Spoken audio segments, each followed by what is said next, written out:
Why did you park? Who are you, young lady? Poor food seller. I'm a young billionaire. I can change your whole life to a multi-million. Okay. 3 sleek black SUVs rolled down Pike Street in downtown Seattle, their engines rumbling like thunder. People stopped mid-step, coffee cups frozen halfway to their lips. Elena Martinez wiped her hands on her apron, staring as the vehicles parked directly in front of her tiny coffee cart.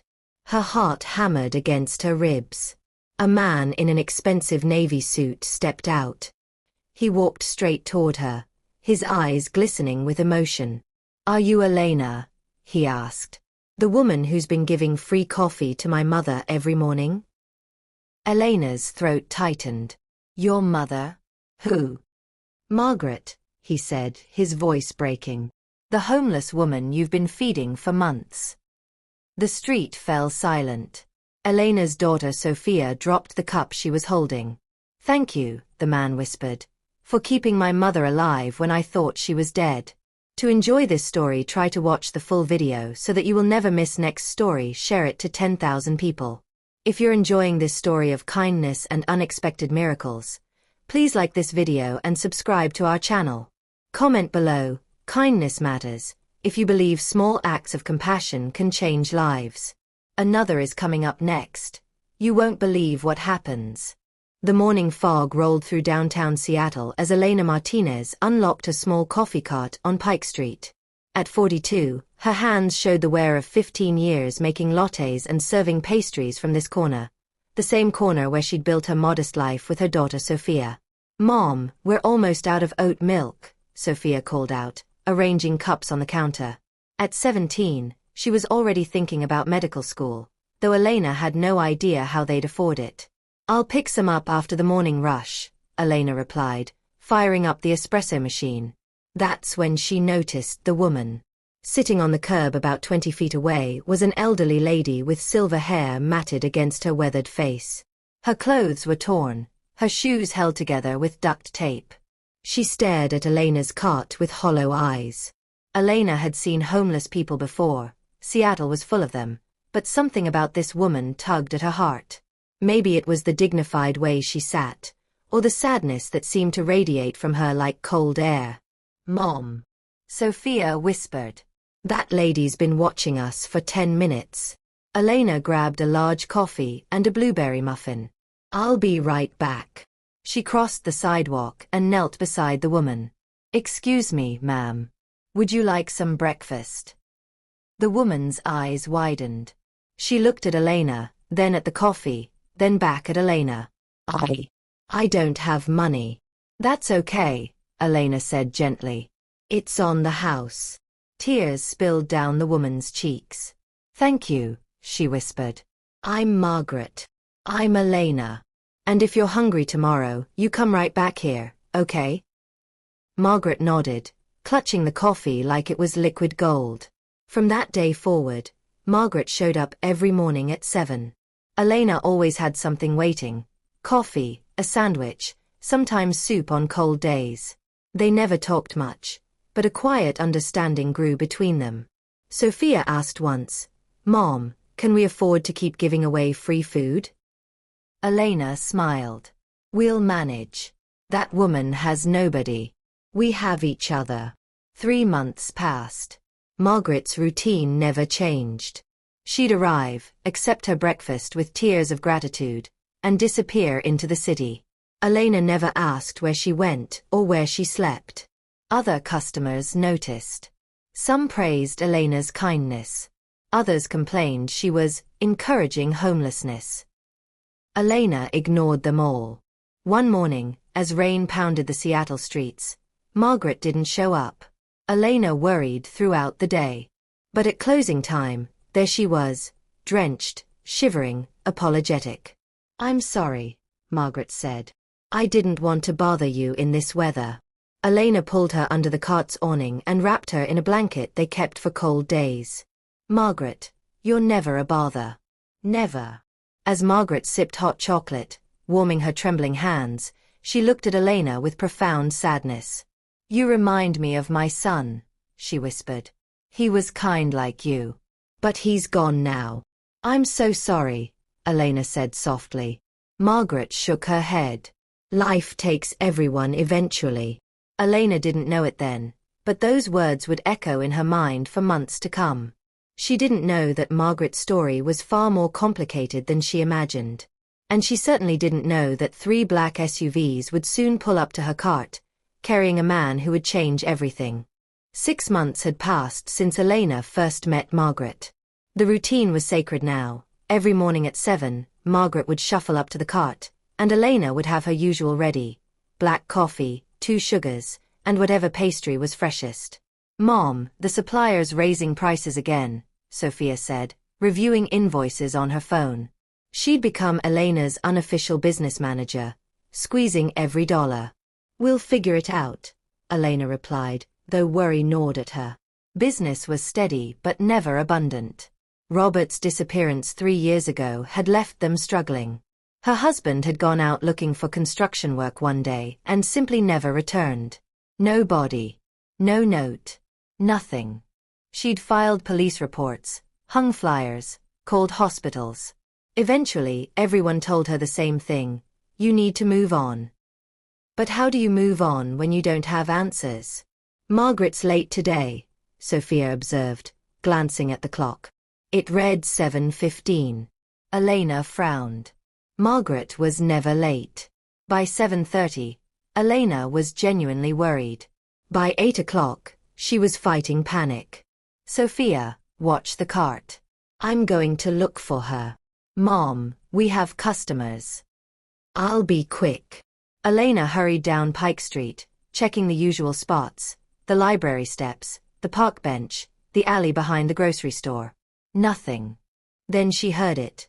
A low rumble that made the ground vibrate. 3 massive black SUVs rolled down the narrow street like a presidential motorcade. People stopped and stared. Traffic slowed. Elena froze on the sidewalk as the vehicles approached. They parked directly in front of her coffee cart. Her heart dropped into her stomach. The first SUV's door opened. A man stepped out, tall, impeccably dressed in a tailored navy suit, polished shoes catching the morning light. 2 security guards emerged behind him, scanning the area with professional intensity. Sophia stood behind the cart, eyes wide, mouth open. The man walked straight toward them with purposeful strides. "Excuse me," he said, his voice deep but trembling slightly. "Is this Elena Martinez's coffee cart?" Elena found her voice. "I'm Elena. Can I help you?" The man's eyes glistened. He swallowed hard. "I'm looking for the woman who's been giving free coffee to a homeless lady named Margaret. Every single day for 6 months. Elena's breath caught. "That's me. Is Margaret okay? I haven't seen her this morning." "She's alive," he interrupted. "Because of you." The street seemed to hold its breath. "I don't understand," Elena whispered. The man extended his hand. "I'm David Chen. I'm a tech entrepreneur. And Margaret." His voice cracked. "Margaret is my mother." Gasps rippled through the gathering crowd. Sophia covered her mouth. "Your mother," Elena repeated, stunned. David nodded, tears now streaming down his face. 20 years ago, my father and I were attacked during a business trip. I thought my mother died from grief. I searched everywhere, but she'd disappeared. Until 3 weeks ago, someone told me about a homeless woman being fed by a kind coffee cart owner in Seattle. He stepped closer. "I've had investigators confirm it. That's my mother. The woman you've been caring for, when you barely have enough for yourself." Elena's knees weakened.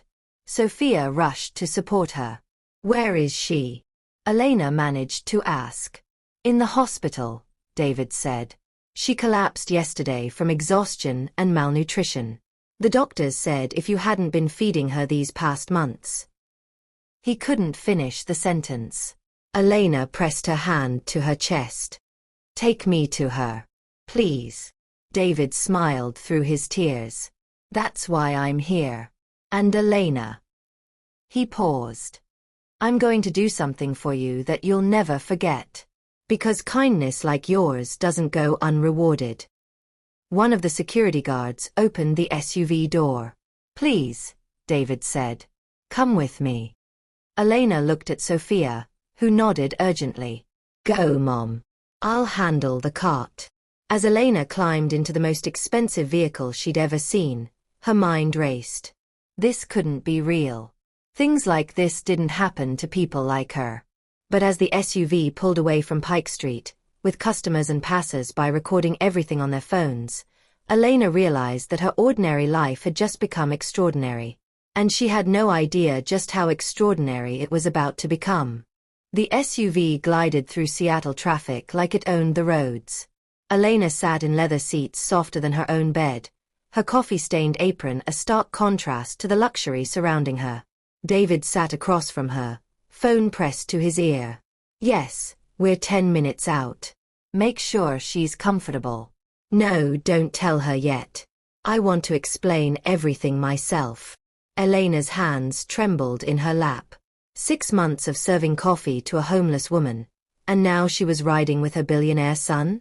It felt like a dream, or maybe a prank show. Elena, David said, ending his call. I need you to prepare yourself. My mother, she's fragile.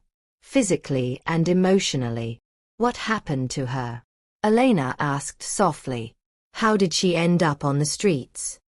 David's jaw tightened. After my father was killed and I disappeared, she lost everything. Our extended family took the house, the money, everything. They told her I was dead. She had a breakdown and ended up homeless. By the time I started searching years later, she'd vanished completely. That's horrible, Elena whispered. For 20 years, I've built my company, made my fortune, but I've never stopped looking for her. Never. His voice broke. And then you kept her alive just long enough for me to find her. The SUV pulled up to Seattle General Hospital, but not the main entrance.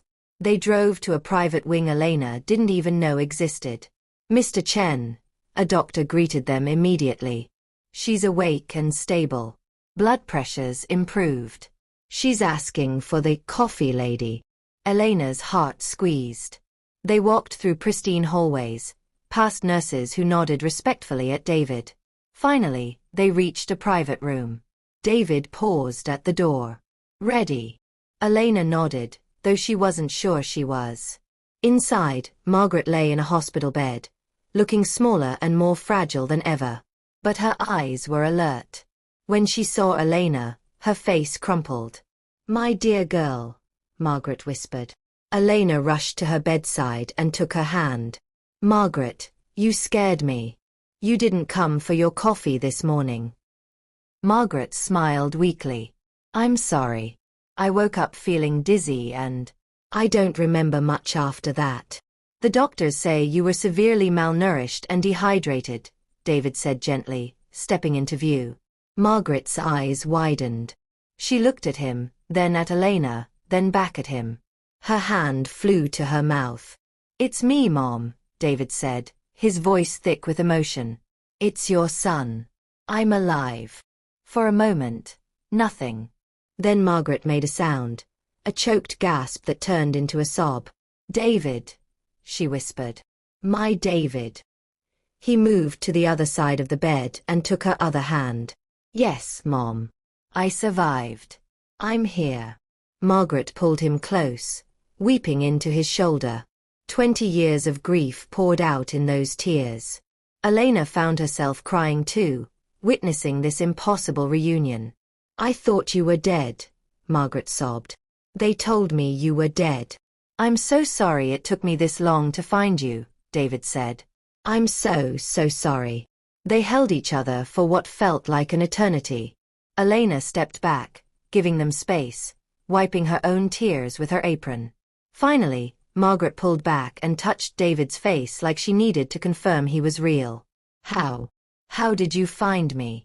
David smiled. Because of her. He gestured to Elena. Someone saw you at her coffee cart. They recognized you from old family photos I'd been showing around. They told me about the kind woman who fed a homeless lady every single day. Margaret turned to Elena with such profound gratitude that Elena felt her throat close up. You saved my life, Margaret said simply. I just gave you coffee, Elena protested. No, David said firmly. You gave her dignity. You gave her hope. You saw a human being when everyone else saw nothing. A nurse entered with a tray of food. Margaret's eyes lit up at the sight. Real food, she murmured. From a real plate. As they settled Margaret with her meal, David pulled Elena aside. I need to talk to you, he said quietly. About what happens next. Elena's stomach fluttered nervously. Okay. My mother will stay here for a few more days while we get her strength back, David explained. But after that, she'll come live with me in my home in Bellevue. She'll have everything she needs, medical care, therapy, a comfortable life. That's wonderful, Elena said, genuinely happy despite the ache in her chest. She'd miss seeing Margaret every morning. But that's not all, David continued. His expression grew serious. Elena, what you did for my mother. I can never repay that. But I'm going to try. You don't need to. He held up a hand. Yes, I do. Tomorrow morning, I'm coming back to your coffee cart. And I'm bringing something with me. Something that will change your life. Elena's heart raced. David, really, I don't need anything. Just trust me, he said with a slight smile. Be at your cart tomorrow at 8 a.m. Okay. Elena nodded, bewildered. As they said their goodbyes and Elena climbed back into the SUV for the ride home, her mind spun with questions. What could a billionaire possibly give her? Money. She'd accept help with Sophia's college fund, maybe. But she didn't want charity. When she arrived back at the cart, Sophia was bursting with questions. Mom, what happened?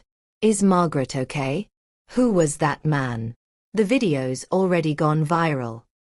Viral. Elena repeated. Sophia showed her phone. Sure enough, shaky footage of David kneeling at the coffee cart was spreading across social media. Comments poured in, faith in humanity restored. This is beautiful. I'm crying. Elena sat heavily on her stool. He's coming back tomorrow, she told Sophia. He says he has something for us. Mother and daughter looked at each other, wondering what tomorrow would bring. Neither of them could possibly guess. Elena barely slept that night. She kept replaying the hospital scene in her mind. Margaret's tears, David's gratitude, the promise that tomorrow would change everything. At 5:30 a.m., she gave up on sleep and headed to the cart early. Sophia met her there, equally restless. I couldn't stop thinking about it, Sophia admitted as they set up. What do you think he's going to do? Write us a check? Elena shrugged. Maybe. I don't know. Part of me wishes he'd just let it be. We were happy to help Margaret. Mom, it's okay to accept blessings, Sophia said gently. You've given so much. Maybe it's time to receive. By 7 a.m., a crowd had already gathered. Word had spread. The viral video had been viewed over 1 million times overnight. Local news vans parked across the street. This is insane, Elena muttered, serving coffee to curious onlookers who kept asking, is it true? Is the billionaire really coming back? At exactly 8 a.m., the rumble began again. 3 black SUVs rolled down Pike Street. This time, the crowd erupted in cheers and applause. Phones rose in the air, recording everything. David stepped out, but this time he wasn't alone. Margaret emerged from the second SUV, moving slowly but steadily, wearing a clean dress and looking more dignified than Elena had ever seen her. Margaret. Elena called out, rushing to embrace her. My dear Elena, Margaret said, holding her tight. I wanted to be here for this. For what? Elena asked, confused. David cleared his throat. The crowd fell silent. Someone handed him a microphone. Good morning, everyone, David began, his voice carrying across the street. Most of you have seen the video. You know that this woman, Elena Martinez, fed my mother every single day for 6 months without knowing who she was. Applause erupted. Elena felt her face flush. What you don't know, David continued, is that Elena herself struggles. She's a widow whose husband disappeared 3 years ago. She's raising her daughter alone. Her coffee cart barely makes ends meet. Yet she still chose kindness. Sophia grabbed Elena's hand.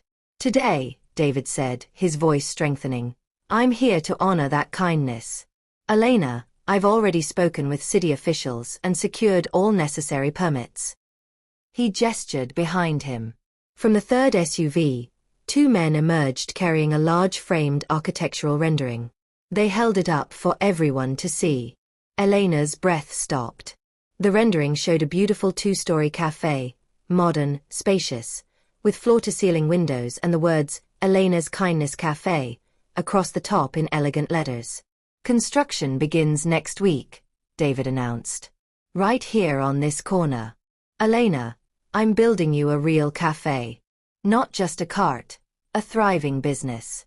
It will be yours, free and clear. No rent, no mortgage. Yours. Elena's legs gave out. Sophia caught her, and they both stood there trembling, staring at the rendering in disbelief. The crowd went wild. Strangers were crying, cheering, chanting Elena's name. David, Elena gasped. I can't. This is too much. He walked over to her and took both her hands. My mother is alive because of you. This is nothing compared to what you've given me. Margaret stepped forward and embraced Elena. You deserve this, she whispered. Every bit of it. But wait, David said, raising the microphone again. The crowd quieted. There's more. More. Elena thought wildly. What more could there possibly be? David turned to Sophia. Your daughter wants to be a doctor, correct? Sophia nodded, eyes wide. As of today, I'm establishing the Margaret Chen Medical Scholarship Fund. Sophia, your entire medical education, tuition, books, housing, everything, is fully funded. From undergraduate through medical school. Sophia screamed. She actually screamed, then burst into tears, burying her face in Elena's shoulder. The crowd lost it completely. People were hugging each other, wiping tears, recording every second. Elena couldn't speak. She could only stand there, holding her daughter, as waves of gratitude and shock rolled through her. David wasn't finished. And because Margaret tells me that Elena's been searching for her missing husband for 3 years, I'm assigning my private investigation team to the case. If Robert Martinez can be found, we will find him. Elena's knees buckled again. This time, she did fall, sinking to the ground, hands over her face, sobbing uncontrollably. Robert. Her Robert. Someone was actually going to look for him. Sophia knelt beside her, crying just as hard. Margaret joined them, wrapping both women in a gentle hug. David watched them, his own eyes glistening. This, he said into the microphone, is what kindness looks like when it comes back home. A reporter pushed forward. Mr. Chen. Mr. Chen. Can you tell us what inspired this? David took a breath. 20 years ago, I lost everything. My father, my memory, my family. I was given a second chance by a stranger who showed me compassion. Today, I'm paying that forward. Elena showed my mother the humanity she'd been denied for 2 decades. How do you put a price on that? Another reporter called out. Elena, how does it feel? Elena looked up, face wet with tears, and said simply, I just gave her coffee. The crowd laughed and cried at the same time. As the commotion continued, David helped Elena to her feet. There's one more thing, he said quietly, just to her.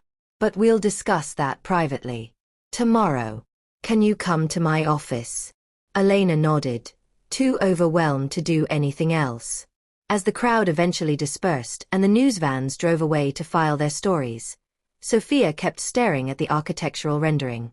Mom, she whispered, is this real? Are we really going to have a cafe? Elena pulled her close. I think we are, baby. I think we really are. That night, Elena couldn't eat. She couldn't sleep. She could only sit in their small apartment, holding the photo of Robert she kept by her bed, and whisper, "They're looking for you, my love. Finally, someone's looking for you." Tomorrow couldn't come fast enough. David Chen's office occupied the top floor of the Chen Tech Building in downtown Seattle. Floor-to-ceiling windows overlooked Puget Sound. The space was minimalist but elegant, all clean lines and expensive simplicity. Elena felt completely out of place in her worn jeans and sweater. "Ms. Martinez," David's assistant greeted her warmly. "Mr. Chen is expecting you. Can I get you anything?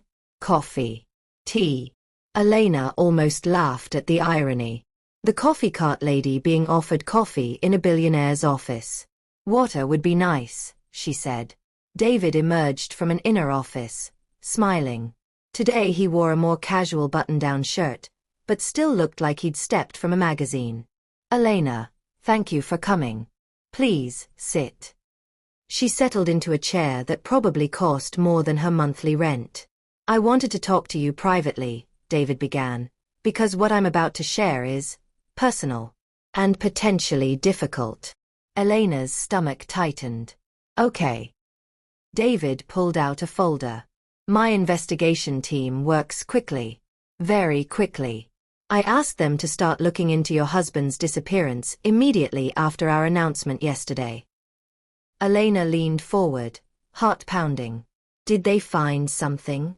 "They found several things," David said carefully.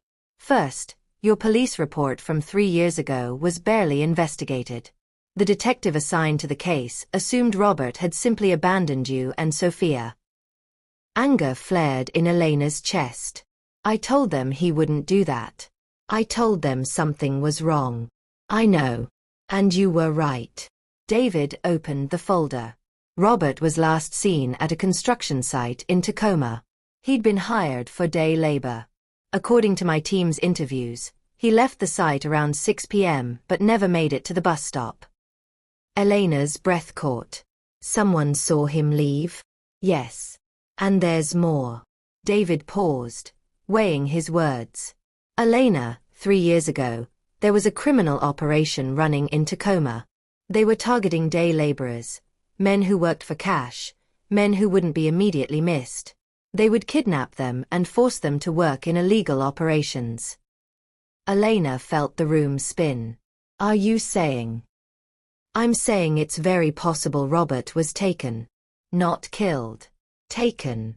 The word hung in the air like a lifeline and a curse. "Why didn't anyone investigate this?" Elena demanded, her voice rising. "Why didn't the police?" "Because these men had no families with resources," David said gently. "They were invisible. Until someone with money and power decided to look." Elena pressed her hands to her face. "Is he alive? Can you find him?" "The operation was broken up 6 months ago," David continued. "Multiple men were rescued. But many were never identified because they'd been moved around, traumatized, or..." He trailed off. "Or what?" "Or they'd forgotten who they were. Elena, some of these men suffered severe trauma.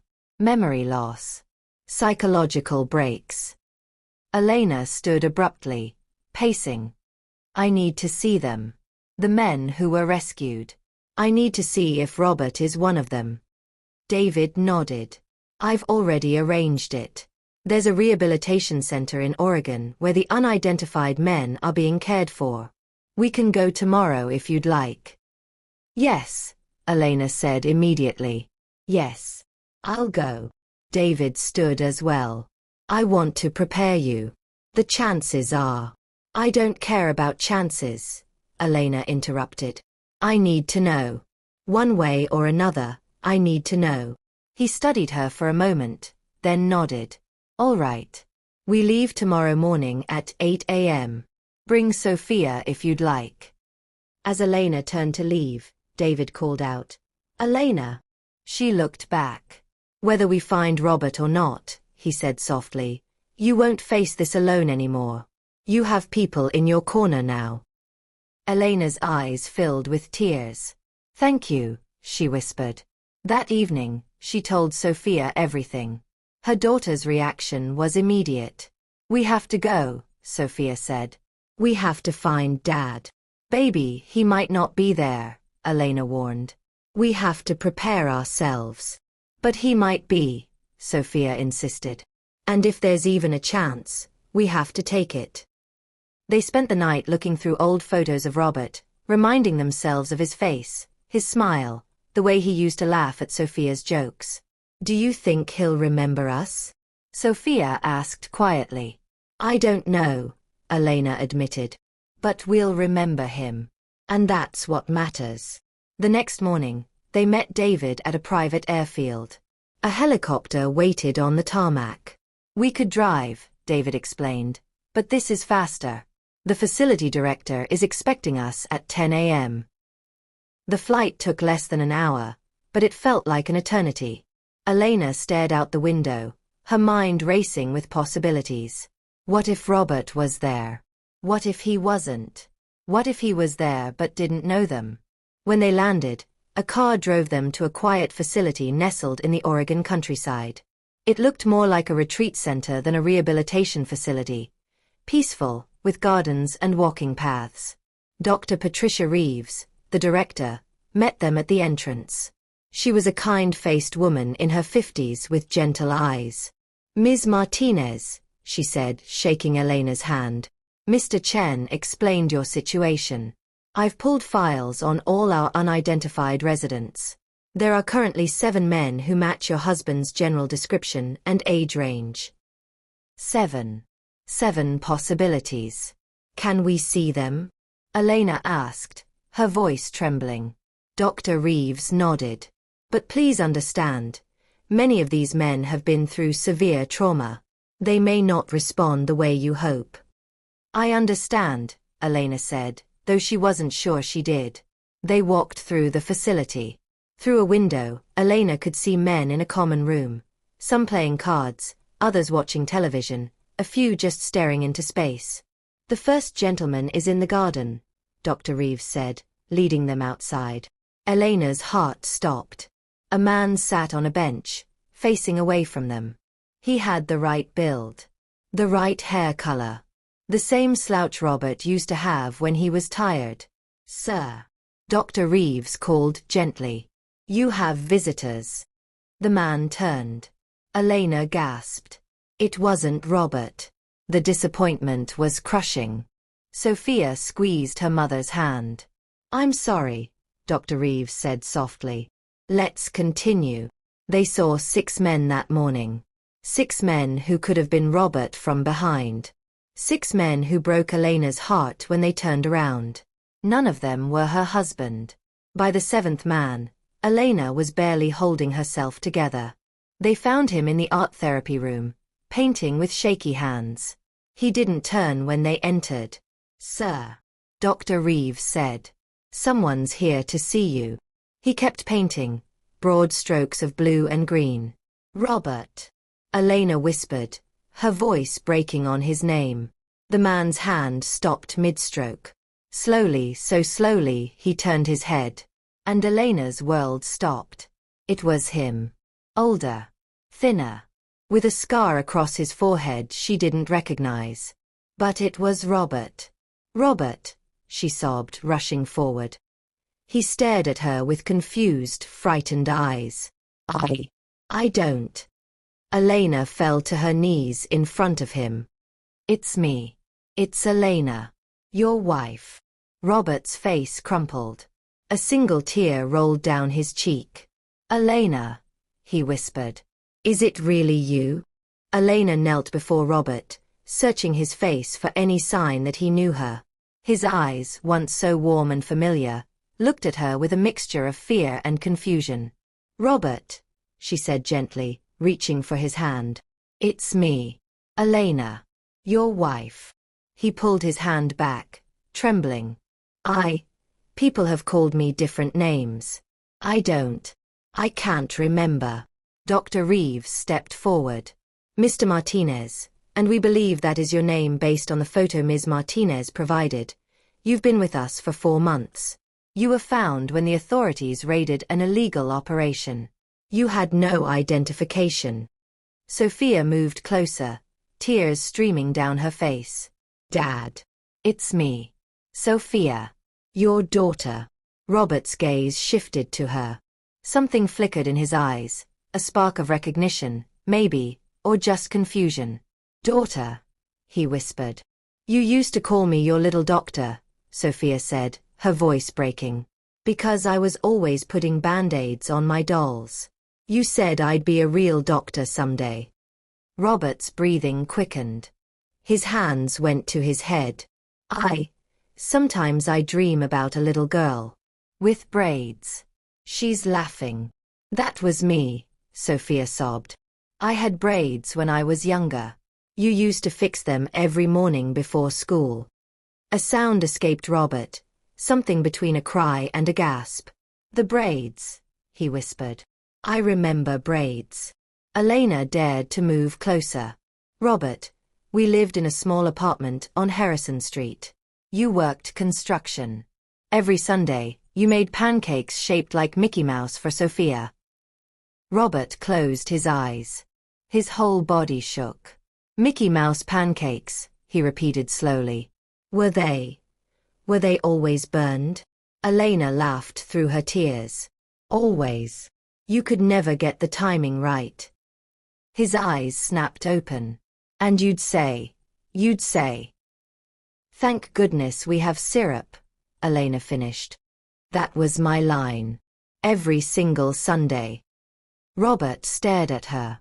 A tear rolled down his cheek, then another. Elena. His voice was uncertain but hopeful. Is it really you? Yes, she whispered. Yes, my love. I'm here. I found you. He reached out slowly, touching her face like he needed to confirm she was real. When his fingers made contact, he broke, completely collapsed into sobs, pulling her into a desperate embrace. I thought I'd lost everything, he cried into her shoulder. I couldn't remember. I tried and tried, but I couldn't remember who I was. Sophia rushed forward, wrapping her arms around both parents. The three of them held each other, crying, shaking, beginning to heal. David stood in the doorway with Dr. Reeves, giving them privacy. He wiped his own eyes, remembering his own reunion with Margaret. After several minutes, Dr. Reeves cleared her throat gently. I hate to interrupt, but we should discuss Robert's treatment plan. Elena pulled back, still holding Robert's hands. What does he need? Time, Dr. Reeves said. His memory is returning in fragments, which is a good sign. But he'll need continued therapy, both psychological and physical. He has some injuries that never healed properly. Whatever he needs, David interjected. I'll cover it. The best doctors, the best facility, whatever it takes. Robert looked up at this stranger. Who are you? Elena smiled through her tears. This is David. He's the one who found you. He's been helping us. Why? Robert asked simply. David stepped into the room. Because your wife showed my mother kindness when she had nothing. And kindness, I've learned, should always be repaid. Robert studied him, then nodded slowly. Thank you, he said, his voice rough from crying. Over the next hour, Dr. Reeves explained the recovery process. Robert's memories were returning but not in order, some from childhood, some from recent years, all jumbled together. The trauma of captivity had created gaps that might never fully heal. But the important memories, Dr. Reeves said, smiling at Elena and Sophia, those are coming back. Love has a way of breaking through trauma. They spent the rest of the day with Robert. Elena showed him photos on her phone. Their wedding, Sophia as a baby, the coffee cart. With each image, more memories surfaced. By evening, he was calling Sophia, my little doctor, without prompting. Can he come home? Elena asked Dr. Reeves privately. Not immediately, the doctor replied. He needs a few more weeks here to stabilize. But after that, yes, home will be the best therapy.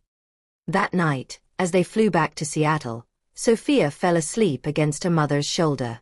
Elena stared out at the stars, her mind still reeling. "You found him," she whispered to David. "I can never thank you enough." David smiled. "You already did. 3 years before you even met me, you were kind to strangers. That kindness rippled out and touched my mother. And because of that, I was able to help you. That's how it works." "What works?" Elena asked. "Kindness," David said simply. "It always comes home." 3 weeks later, Robert was released. David arranged for the best home care therapist in Seattle. The bills were astronomical, but David never mentioned money. Margaret visited often, bringing homemade soup and sitting with Robert while he worked through his memories. She understood trauma in a way few others could. "We're survivors," she told him one afternoon. "We came back from the darkness. That makes us strong." Robert smiled at her. His smiles were coming more easily now. "Elena says you were homeless. On the streets." Margaret nodded. "For many years. Until your wife fed me. Every single day." "That sounds like her," Robert said proudly. "She always had a bigger heart than we could afford." Meanwhile, construction on Elena's Kindness Cafe progressed rapidly.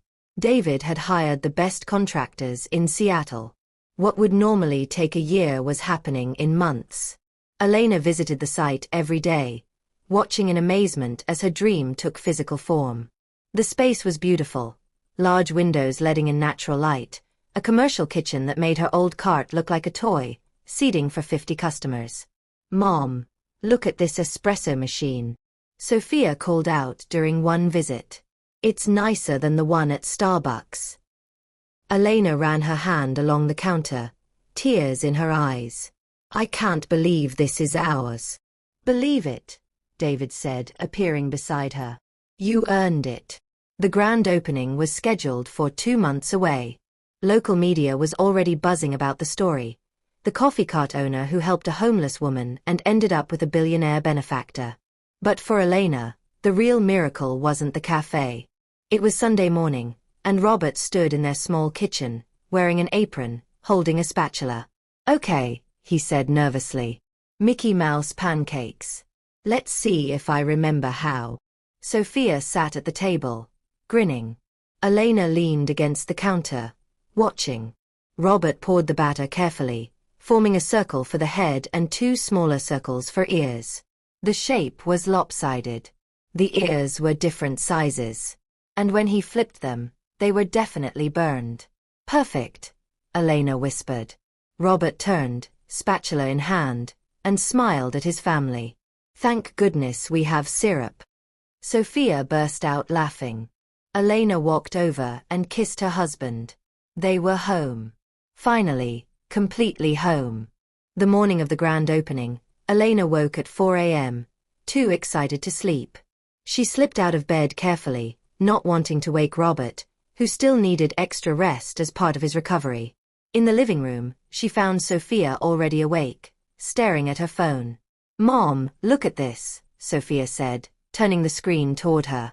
It was a local news article. "Seattle's Kindness Cafe opens today. A story of compassion comes full circle." "They're calling it Seattle's feel-good story of the year," Sophia said, scrolling through comments. "People are coming from all over the city. Some are driving from Portland just to be here." Elena's stomach fluttered with nerves. What if we mess up? What if the food isn't good enough? What if... "Mom," Sophia interrupted gently. "You've been making amazing food for 15 years. The only difference is now you're doing it in a beautiful building instead of from a cart." Robert appeared in the doorway, wearing the new shirt Elena had bought him for today. He looked healthier now, he'd gained weight, the hollowness had left his eyes, and his smile came naturally. "My 2 favorite women up before dawn," he said. "Must be a big day." Elena went to him, and he wrapped his arms around her. These moments still felt precious. having him back, being able to touch him, hear his voice. "I'm nervous," she admitted. "You've got this," Robert said. "And I'll be right there with you."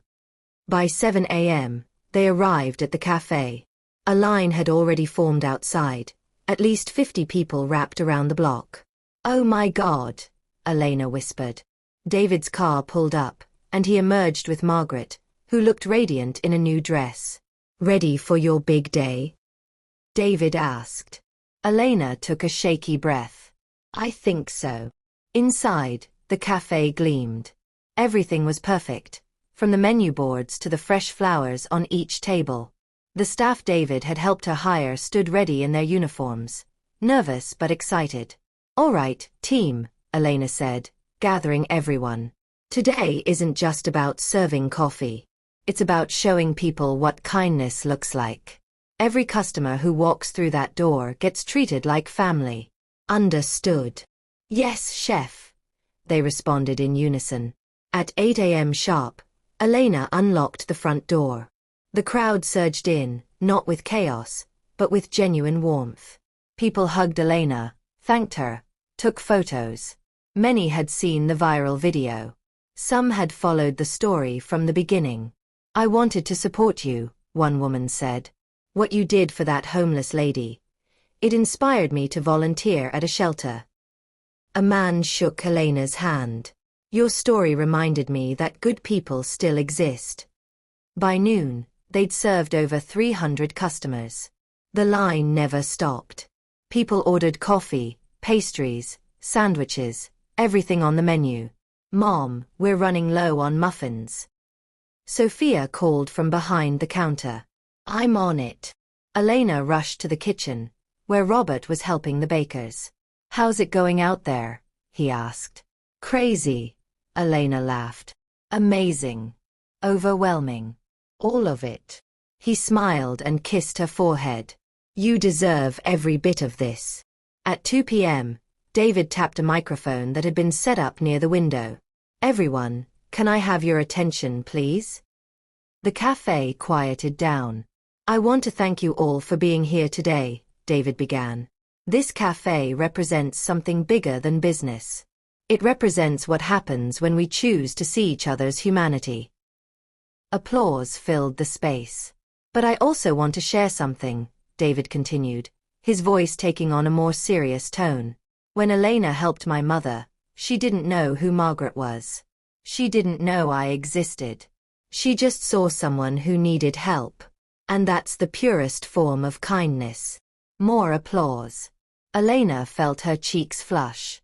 "So today," David said, "I'm announcing the launch of the Kindness Initiative, a foundation that will support small business owners who demonstrate exceptional community service. Elena's cafe is the first. It won't be the last." The crowd erupted in cheers. "Wait, there's more," David added, smiling. "Elena, can you come up here?" Elena approached nervously. David pulled out an envelope. "This," he said, holding it up, "is the deed to your cafe.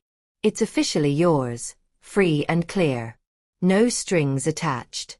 And this," he pulled out another document, "is a trust fund for Sophia's medical education. Fully funded through residency." Sophia screamed from behind the counter.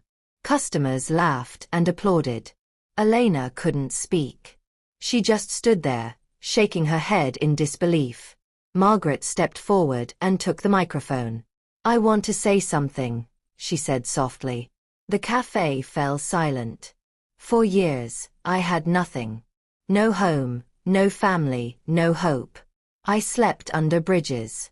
People threw things at me. They told me I was worthless." Her voice wavered.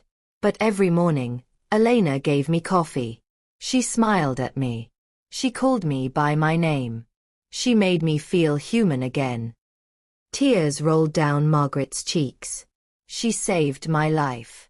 Not with money. Not with grand gestures. Just with small, consistent kindness. And because of that, I found my son again.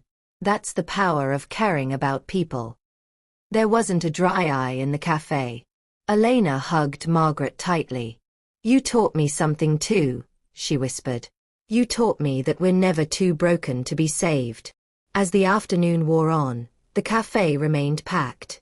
By closing time, they'd served nearly 600 customers and run out of almost everything. Best problem ever, Sophia said, collapsing into a chair. Robert wrapped an arm around Elena. You did it. Your dream came true. Elena looked around at her cafe, the beautiful space, the happy customers, her family safe and together. No, she said softly. This is bigger than my dream. This is proof that goodness still exists in the world. That night, after everyone had gone home and the cafe was clean, Elena stood alone in the middle of the space. She thought about the old coffee cart, the cold mornings, the struggle to pay rent. She thought about Margaret, shivering on the curb. She thought about Robert, lost and alone in that facility. And she thought about how one simple choice, to give a homeless woman free coffee, had changed absolutely everything.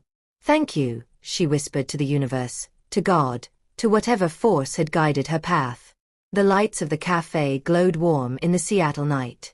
Kindness had truly come home. 6 months after the grand opening, Elena's Kindness Cafe had become a Seattle institution. Lines still formed early every morning. The cafe had been featured in national magazines.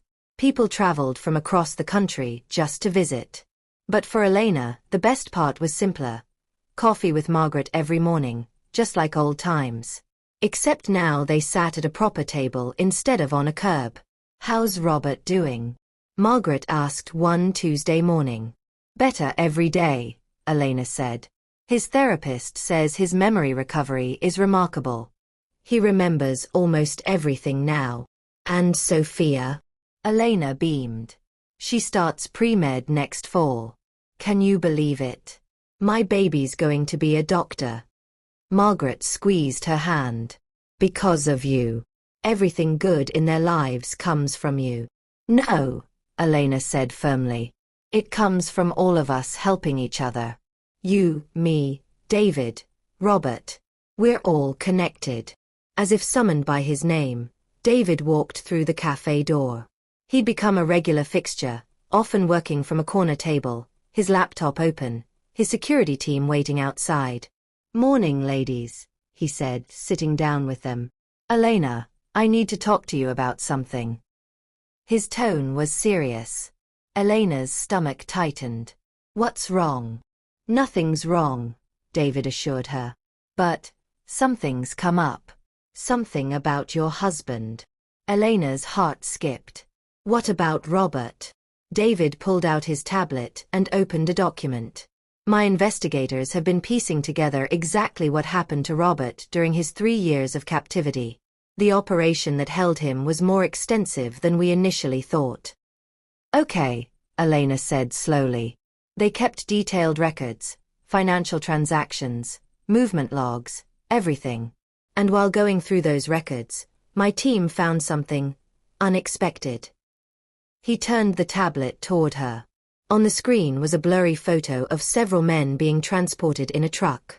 David zoomed in on one face. This photo is from 18 years ago, David said quietly. Elena studied the image. The man was younger, thinner, but the features were unmistakable. Her hand flew to her mouth. That's Robert. Yes, David confirmed. Elena, Robert wasn't taken 3 years ago. He was taken 18 years ago. The cafe seemed to spin. That's impossible. He was with us 18 years ago. We got married 17 years ago. Sophia is 16. David's expression was pained. Elena, I need you to think carefully. When did you meet Robert? 15 years ago, Elena said automatically. Then she paused. Wait, no. 16 years. She pressed her fingers to her temples. We met at a community center. He was doing odd jobs. He didn't have family. He said he'd been traveling, trying to find work. David nodded slowly. Did he ever talk about his life before meeting you? Elena thought back. No. He always said the past didn't matter, only our future together. I thought he was just being romantic. Elena, David said gently, the Robert you knew was suffering from amnesia. The kidnapping operation had him for 2 years before he escaped. He wandered for months, confused, with no memory of who he was. That's when you met him. Elena's world tilted. So when we met. He genuinely didn't remember his previous life, David finished. And over time you became his life. His memories. His identity. Margaret gasped softly. Just like what happened to you, David. David nodded. Exactly like me. I lost my memory after the attack. My adopted father gave me a new identity. For years, I didn't remember my mother. Elena's mind raced. But wait, if Robert was taken 18 years ago, who was he before? Did he have a family? David hesitated. That's the other thing.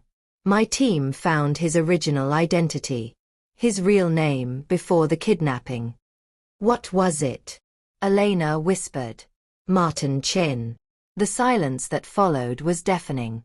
Margaret went pale. Chen, she repeated.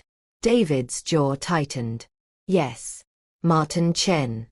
He's my brother. Elena felt like she'd been struck by lightning. Your brother? Robert is your brother. My older brother, David said, his voice thick with emotion. He disappeared on the same trip where my father was killed and I was taken. I thought he died with my father. But he didn't. He survived. He escaped. And he found you. Elena couldn't breathe. Robert, her Robert, was David's brother. The brother David had mourned for 2 decades. Does he know? Margaret asked urgently. Does Robert know? Not yet, David said. His memories of that time are still fragmented. He remembers being taken, remembers pain and confusion, but he doesn't remember who he was before. Elena stood abruptly. I need to tell him. He needs to know. Wait, David said. We need to be careful. Dr. Reeves says revealing too much too quickly could overwhelm him. His mind has been protecting him from those memories. But he deserves to know he has a family, Elena insisted. He has a brother. A mother. Margaret began crying softly. I have 2 sons, she whispered. Both alive. Both saved by kindness. The 3 of them sat in stunned silence, processing the impossible connection. Think about it, David said quietly. You fed my mother. My mother's story led me to you. Finding you led me to Robert. Robert is my brother. Everything is connected. Elena sank back into her chair. This is why you were so desperate to help us. Somewhere deep down, did you know? No, David said. I helped you because it was the right thing to do. But maybe. He trailed off, looking at his mother. Maybe we were all meant to find each other. I need to see Robert, Margaret said suddenly. I need to see my son. Elena nodded. He's at home. He's probably working on the crossword puzzle. He does that every morning. Crossword puzzles. David repeated, then laughed, a sound mixed with tears. I used to do those with him when we were kids. He was obsessed with them. It was another piece clicking into place. They drove to Elena's apartment in David's car. The whole way, Elena's mind spun with questions. How would Robert react? Would this help him or hurt him? Would he remember his mother? His brother? When they arrived, Robert was indeed at the kitchen table, pencil in hand, frowning at the newspaper. Hey, honey, Elena said softly. We have visitors. Robert looked up and smiled, then froze when he saw Margaret and David. Hello, Robert, Margaret said, her voice shaking. Something flickered in Robert's eyes. Do we know each other? David stepped forward slowly. Robert, or Martin, as we used to call you, I'm David. Your brother. Robert stood abruptly, knocking his chair backward. His hand went to his head. Brother. I don't have a. You do, Margaret said, moving closer. And I'm your mother. Robert staggered. Elena rushed to support him. No, he said, but his voice was uncertain. I don't remember. I can't. You used to solve crossword puzzles with me every Sunday, David said. You taught me how to make paper airplanes. You gave me your dessert when Mom wasn't looking. Robert's breathing quickened. His eyes darted between them.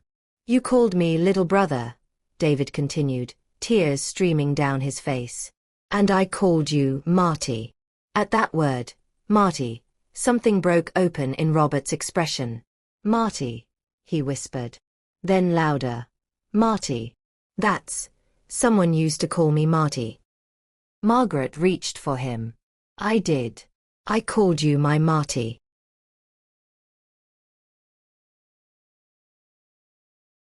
Margaret reached for him. I did. I called you my Marty. Robert looked at her, really looked at her. And slowly, like dawn breaking, recognition filled his eyes. Mom, he whispered. Margaret nodded, sobbing. Robert collapsed to his knees. Mom. Oh God. I remember. I remember you. They fell into each other's arms, both crying, both healing, both finally home. David joined them, wrapping his arms around his brother and mother. 3 people stolen from each other 20 years ago, reunited by the kindness of a coffee cart owner. Elena watched from the doorway, tears streaming down her face. Sophia came home from class and found her parents, her grandmother, and her uncle all holding each other in the living room, crying and laughing at the same time. What's happening? Sophia asked, confused. Elena pulled her close. We just got a bigger family, she whispered. And in that moment, in that small apartment in Seattle, kindness completed its circle.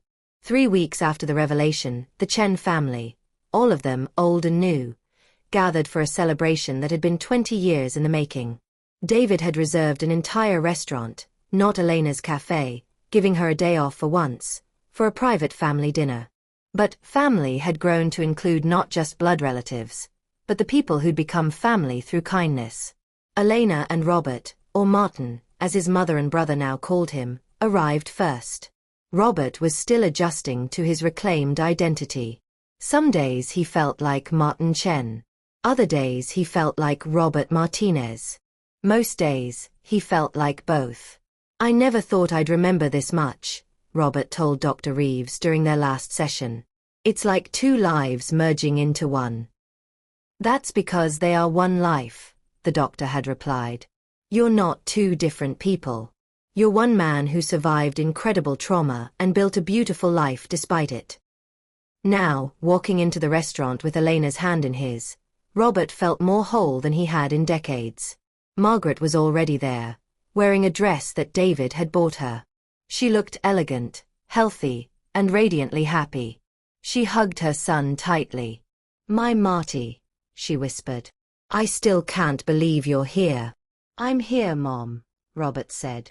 I'm not going anywhere. Sophia arrived with her boyfriend, a kind pre-med student she'd met at orientation. Margaret immediately interrogated him about his intentions, making everyone laugh.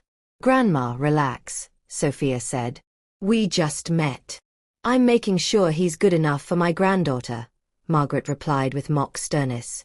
David arrived last, apologizing for being late. Board meeting ran long. But nothing could make me miss this. As they settled around the table, David raised his glass. I want to make a toast, he said. 20 years ago, I lost my family. I lost my father to violence. I lost my brother and mother to circumstance. I spent 2 decades building a fortune, thinking money could fill the void. He looked around the table. But money didn't bring my family back. Kindness did. Elena's kindness saved my mother. That kindness led me to Elena. Elena led me to Martin. And now we're all here together. To kindness, David said, his voice thick with emotion. To kindness, everyone echoed, glasses raised. The dinner was filled with laughter, stories, and tears. Margaret told embarrassing childhood stories about David and Martin. Robert shared memories that were finally returning, little flashes of their old life together. I remember you breaking my favorite toy car, Robert told David. You remember that? David laughed. I was 5. And you forgave me immediately and gave me your new one. That sounds like Dad, Sophia said proudly. Elena watched her husband, her two identities husband, smiling and joking with his brother, and her heart felt full to bursting. What are you thinking about? Robert asked, noticing her expression. Just that I'm the luckiest woman in the world, Elena said. I lost you once and got you back. And in getting you back, I gained a whole new family. Margaret reached across the table and squeezed Elena's hand. We're the lucky ones. You saved us all. As dessert was served, David cleared his throat again. I have an announcement, he said. Actually, more of a request. Everyone turned to him. Elena, you once told me that you'd always dreamed of opening multiple locations of your cafe. Places where people could gather, feel welcome, feel human. Elena nodded. Yeah, but that's a long way off. Maybe someday. What if someday was now? David interrupted. What if we opened kindness cafes in every major city? Portland, San Francisco, Los Angeles, New York. Places where people are taught to see each other, to help each other. Elena's eyes widened. David, that would cost millions. I have millions, David said simply. And I can't think of a better way to spend them. But I need you to say yes. I need you to be the heart of this. To train the staff, set the culture, make sure every location feels like your original cafe. Elena looked at Robert, who nodded encouragingly. I don't know what to say, Elena admitted. Say yes, Mom. Sophia urged. Say yes, Margaret added. Let's show the world what kindness looks like. Elena took a deep breath. Yes. Yes, let's do it. The table erupted in cheers. There's one more thing, David said, pulling out an envelope. Martin, Robert, whatever name you choose, you're my brother. And as my brother, you deserve part of our family business. He slid the envelope across the table. Inside were shares in Chen Technologies, worth more than Robert could process. David, I can't, Robert started. You can and you will, David said firmly. This is your inheritance. The one you were supposed to have 20 years ago. I'm just correcting what was stolen from you. Robert's eyes filled with tears. I don't know what to say. Say you'll help me, David replied. Say you'll work with me to build something meaningful. Between your experience with people and my resources, we could change a lot of lives. Robert looked at Elena, who smiled through her own tears. I think you should, she said softly. Okay, Robert said. Okay, little brother. Let's change some lives. The celebration continued long into the night. At one point, Margaret pulled Elena aside. I need to tell you something, Margaret said. Before I met you, I'd given up. I was waiting to die. Every day felt like punishment for surviving when my family was gone. Margaret, Elena started. Let me finish, Margaret said gently. But then you gave me coffee. Just coffee. And you smiled at me. And you used my name. Such small things. But they reminded me I was still human. Still here. Still worth something. Tears rolled down her weathered cheeks. You didn't just save my life, Elena. You saved my soul. And because of that, my sons found me. We all found each other. Elena hugged her tightly. You would have done the same for me. I hope so, Margaret whispered. I really hope so. As the evening wound down and people began to leave, Elena stood on the restaurant's balcony, looking out at Seattle's glittering skyline. David joined her. Thank you, she said simply. For what? For seeing worth in my small act of kindness. For not letting it go unnoticed. David shook his head. Elena, Kindness is never small. It's the biggest force in the universe. It's what saves us from our worst selves. It's what brings us home.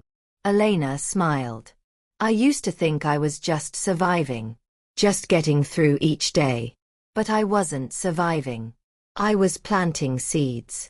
And now look at the garden that's grown, David said, gesturing to their family inside. Laughing, together, whole. Elena thought about her old coffee cart. About Margaret sitting on that curb. About the moment she decided to cross the sidewalk with a cup of coffee and a muffin. One small choice. One act of compassion. And it had changed everything. What are you thinking? David asked. Elena turned to him with tears in her eyes. I'm thinking that we should never underestimate the power of caring. We should never walk past someone who needs help. Because you never know how the story will end, David finished. They stood together in comfortable silence, watching the city lights, surrounded by family they'd lost and found and chosen. Kindness had brought them all home. And this was only the beginning. 5 years later, Elena stood in the Seattle flagship Kindness Cafe, the original location, now expanded and renovated but still carrying the soul of her old coffee cart. Morning light streamed through the windows as she prepared for another busy day. But today wasn't just any day. Today was special. Mom, are you ready? Sophia called from the kitchen. Except Sophia wasn't just Sophia anymore. She was Dr. Sophia Martinez-Chen, having just completed her medical residency. She'd kept both family names, honoring the father who raised her and the family that claimed her. Almost, Elena called back. Is everything in place? Everything's perfect. Today marked the 5th anniversary of the original cafe's opening, and they were doing something unprecedented, announcing the 100th Kindness Cafe location. 100 cafes across North America, each one employing people who'd been homeless, incarcerated, or otherwise marginalized. Each one serving as a community hub. Each one proving that business could be profitable and compassionate simultaneously.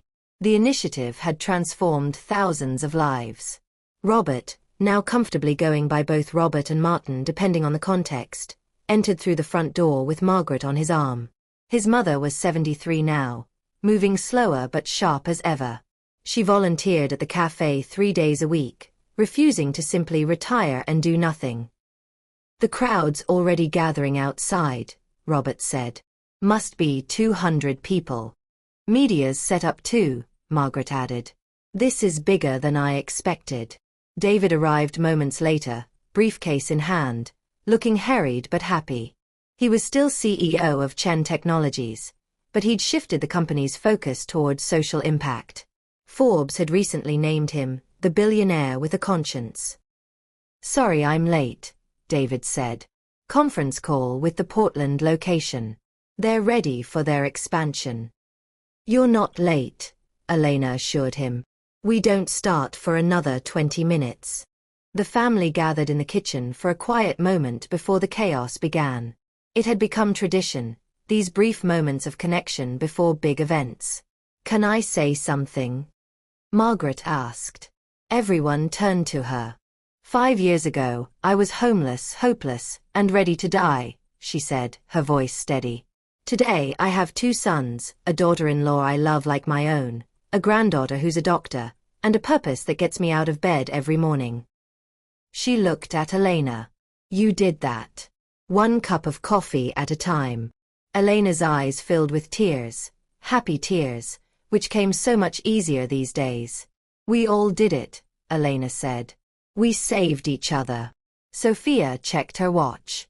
It's time, Mom. They moved to the front of the cafe, where a podium had been set up. Outside, the crowd had swelled to over 300 people.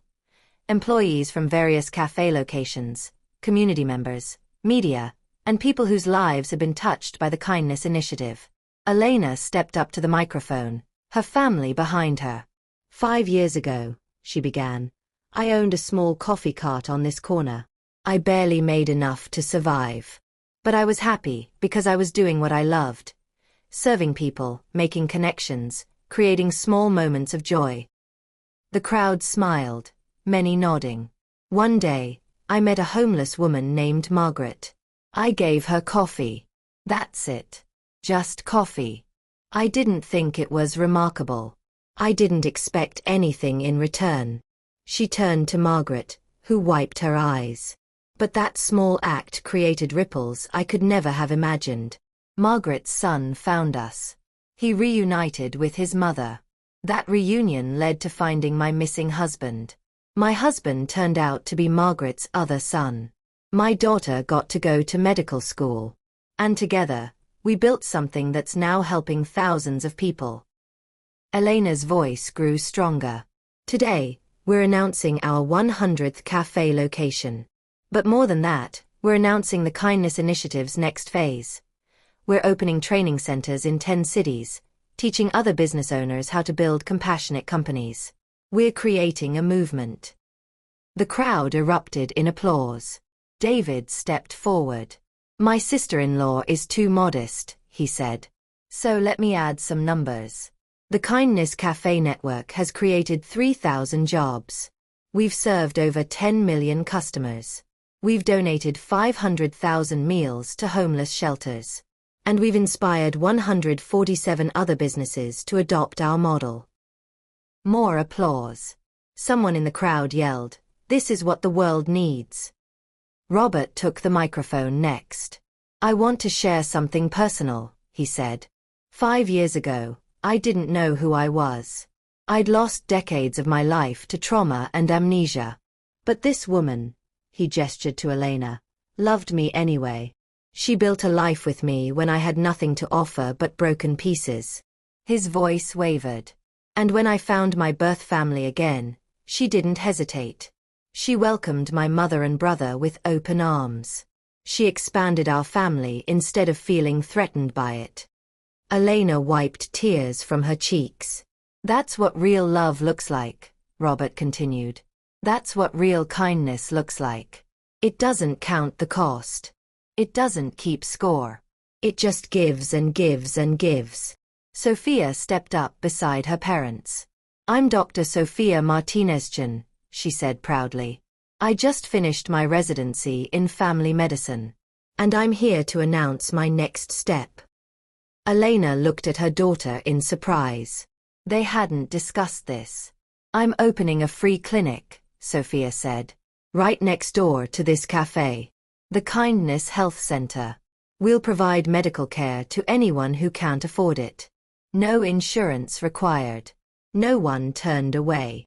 The crowd went wild. Elena gasped, covering her mouth. My Uncle David is funding it, Sophia continued, grinning at him. And my grandmother Margaret is going to run the front desk. Because she knows what it's like to need help and have nowhere to go. Margaret stood, waving to the applauding crowd, tears streaming down her face. Elena turned to David.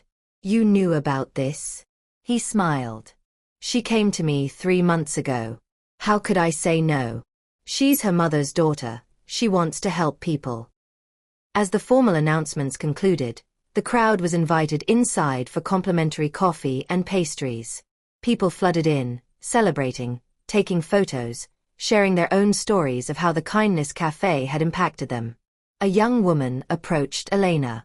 I just want to thank you, she said. I was homeless 2 years ago. Your cafe gave me a job even though I had no experience and no address. Now I'm the assistant manager at the Portland location. I have an apartment. I have a life. Thank you for giving us a chance, Elena said, hugging her.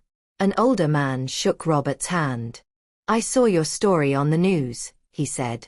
It gave me hope to keep looking for my missing son. We found him last month. He'd been struggling with addiction, but he's in recovery now. Your story reminded me not to give up. Robert's eyes filled with tears. Never give up, he said. Never. As the celebration continued, Elena found a quiet moment to step outside. The same street corner where her coffee cart used to sit. The same spot where Margaret used to huddle on the curb. She closed her eyes and remembered that first morning. The hollow look in Margaret's eyes, the hesitation before accepting the coffee, the whispered, "Thank you." One moment. One choice. Everything that followed had bloomed from that single seed of compassion. There you are, Robert said, joining her. What are you doing out here? Just remembering, Elena said. Thinking about how far we've come. Robert wrapped his arm around her. You know what I think about. What? I think about how you saved me twice, he said. Once when you married a man with no memory and no past. And again when you brought my family back to me. You gave me 2 lives, Elena. How does someone repay that? Elena smiled up at him. By doing the same for others. By being kind even when it's hard. By remembering that we're all connected. David emerged from the cafe with Margaret and Sophia. Family photo. Sophia called out. Come on, we need to document this moment. They gathered on the sidewalk, Elena and Robert, David and Margaret, Sophia and her boyfriend. A photographer from the local newspaper snapped pictures of them laughing, hugging, celebrating. One more, the photographer called. Everyone look at the camera and tell me, what's the secret to happiness? Kindness, they all shouted in unison. Later that evening, after the crowds had dispersed and the cafe had closed, the core family gathered in Elena's apartment. The same small apartment she'd lived in for years, though she could certainly afford bigger now. She'd stayed because it felt like home. They ordered pizza and sat around the living room, exhausted but content. I have something for you, Mom, Sophia said, pulling out a small wrapped box. Sophia, you didn't have to. Just open it, Sophia urged. Inside was a beautiful silver necklace with a small pendant. Engraved on it were the words, "One cup of coffee changed the world." Elena burst into fresh tears. Baby, this is beautiful. I had 5 made, Sophia said. 1 for each of us. So we never forget where we started. She handed boxes to Robert, David, and Margaret, who all opened theirs to find identical necklaces. We're family because of kindness, Sophia said. And I want us to always remember that. They put on their necklaces, each one a symbol of connection, of second chances, of love that transcends blood. Margaret looked around at her sons, her granddaughter, her daughter-in-law, and smiled. You know what the best part is, she said. What? Elena asked. I thought my life ended 20 years ago, Margaret said. But it didn't end.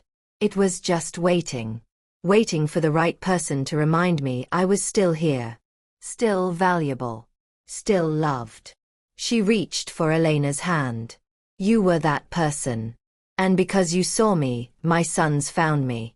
And because my sons found me, your husband came home. And because your husband came home, your daughter saw what real love looks like. Everything is connected. Every act of kindness ripples out. David nodded. That's why we have to keep going. 100 cafes is just the beginning. Imagine 1,000. 10,000. Imagine a world where every business operates with compassion at its core. We can do it, Robert said confidently. We can actually change the world. We already have, Elena said softly.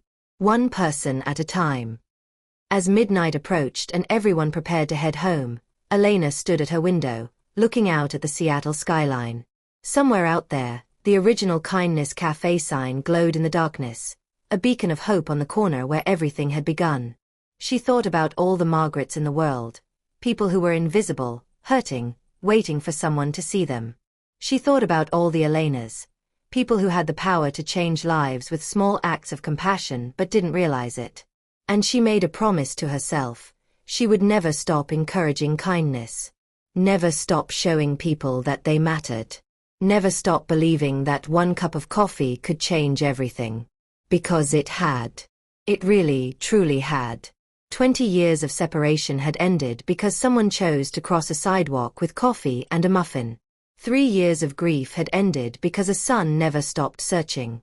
Decades of trauma had healed because a family refused to give up on each other. And now, thousands of lives were being transformed because one woman believed that everyone deserved dignity. Elena smiled, touching the pendant around her neck. Kindness had come home. And it was here to stay. If you made it this far, you're amazing. Raising hands, this story proves that kindness always wins. Comment below with someone who showed you kindness and how it changed your life.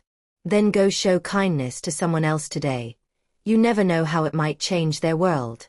Thumbs up like this video if it touched your heart. Bell subscribe for more inspiring stories. Outbox tray, share this with everyone who needs hope.